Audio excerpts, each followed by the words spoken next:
Wani malami ya ce da ni, komai da ka sani da ake nema daga wajen Ubangiji, da daddare ake neman shi. Ka tashi kai sallah, kai addu'a, ka ɗaga hannu ka roƙi Allah. In gari ya waye kuma ka nemi sababi. Allah mai iko, tsarki ya tabbata ga Allah.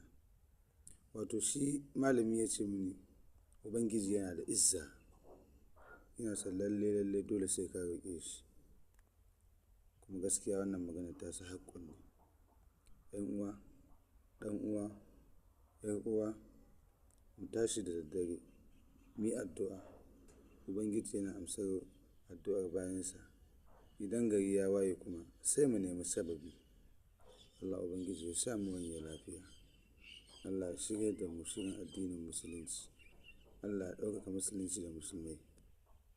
Allah ya ƙasƙantar da kafirci da kafirai. Ya Ubangiji, muna roƙonka. Allah ka mana zaman lafiya mai ɗorewa. Allah ka zaunar da ƙasar mu lafiya.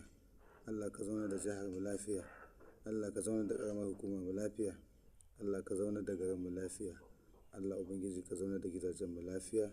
Allah Ubangiji ka zaunar da mu lafiya. Kuma Ubangiji ka tashe mu cikin salihan bayi. Ka sa aljanna ce makomar mu. Ubangiji ka ba mu ikon cikawa da kalmar shahada. Allah Ubangiji ka sa mu yi rayuwa mai amfani. Allah Ubangiji ka sa rayuwarmu ta amfanar da Musulunci da Musulmai da kuma mu kawukan mu gabaki ɗaya.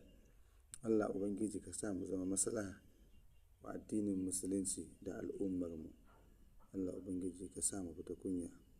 Allah ka sa mu shiga aljanna. Wallahi ina son aljanna, ɗan uwa.